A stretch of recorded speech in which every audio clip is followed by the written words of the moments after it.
करण जौहर की प्रोड्यूस फिल्मों में दोस्ताना एक ऐसी फिल्म थी जो करण की बाकी फिल्मों से बिल्कुल अलग थी। करण जौहर के साथ साथ बाकी मेकर्स भी डरे हुए थे इस फिल्म को लेकर, लेकिन इस फिल्म ने ऐसा जादू किया, खासकर अभिषेक बच्चन, जॉन अब्राहम और प्रियंका चोपड़ा की जोड़ी ने, जिसे देख लोग थिएटर में हंसते हंसते थक गए थे। और करण जौहर का जो सबसे बड़ी मूवी या ऑडियंस के सामने इस फिल्म के जरिए होमोसेक्सुअलिटी टॉपिक को रखना, उन्होंने इस मूवी के जरिए वो भी कर लिया था।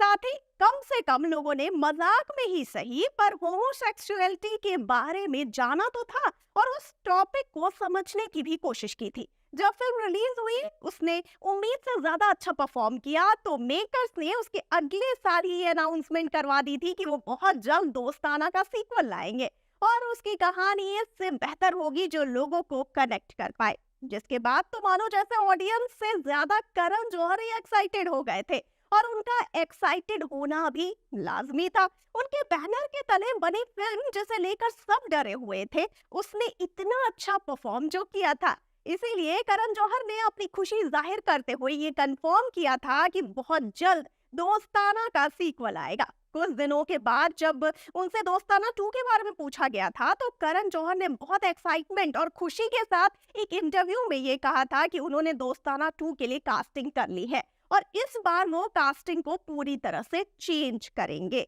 साथ ही करण जौहर ने बोला था कि वो दोस्ताना 2 को एक नए स्टोरी लाइन के साथ बनाना चाहते हैं, इसीलिए उन्होंने कास्टिंग पूरी तरह से चेंज कर दी है और सीक्वल में उन्होंने प्रियंका चोपड़ा की जगह कैटरीना कैफ को कास्ट करने का सोचा था। तो वहीं अभिषेक बच्चन और जॉन अब्राहम की जगह वो रितेश देशमुख और अर्जुन रामपाल को कास्ट करने के लिए रेडी थे। मेकर्स स्क्रिप्ट को पूरा करने में बिजी हो गए और वो उस स्क्रिप्ट में ऐसा बिजी हुए कि आज तक दोस्ताना के सीक्वल के बारे में करण जौहर ने फिर बात नहीं की। लेकिन फिर आया साल 2019, जिसमें करण जौहर ने फिर से दोस्ताना 2 के बारे में बात की और इस बार उन्होंने हर तरफ से कंफर्म होकर कहा कि इस बार दोस्ताना 2 जरूर आएगी और वो उस मूवी को किसी भी हाल में लाकर ही रहेंगे। तभी एक रिपोर्टर ने उनसे पूछा कि ऐसा क्या हुआ था साल 2009 में जो उन्होंने सारी चीजें तैयार होने के बाद भी दोस्ताना के सीक्वल में इतना टाइम लगा दिया।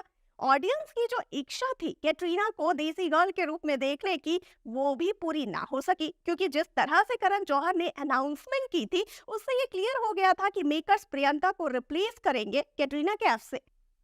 लेकिन इन सवालों को सुनने के बाद करण जौहर ने सिर्फ एक ही बात कही थी कि मूवी के स्क्रिप्ट पढ़ने के बाद उनके साथ ऐसा कुछ हुआ था जिसके कारण उन्होंने इस फिल्म को छोड़ने का फैसला ले लिया था। लेकिन बहुत समझाने के बाद उन्होंने फिर से इस फिल्म के बारे में बात की। करण जौहर ने बताया था कि उनके साथ हुआ ये था कि फिल्म की आधी स्क्रिप्ट लिखी जा चुकी थी और जब मेकर्स ने उन्हें कहानी सुनाई तो करण जौहर ने कहानी को रिजेक्ट करते हुए कहा था कि इस फिल्म को कोई भी नहीं देखने आएगा। जिसके बाद फिल्म के डायरेक्टर और करण जौहर में कहासुनी हो गई और कुछ दिनों तक उन्होंने एक दूसरे से बात तक नहीं की थी। लेकिन जब मेकर्स ने मूवी की कहानी फिर से लिखी और उसे करण जौहर को सुनाया, तो करण जौहर खुश हो गए और उन्होंने फाइनली ये अनाउंसमेंट करवाया कि वो बहुत जल्द दोस्ताना का सीक्वल लेकर आ रहे हैं। लेकिन जो कास्टिंग उन्होंने फाइनल की थी, अब उन्हें उस कास्टिंग को पूरी तरह से चेंज करना पड़ा है, जिसमें उन्होंने बाकी की कास्ट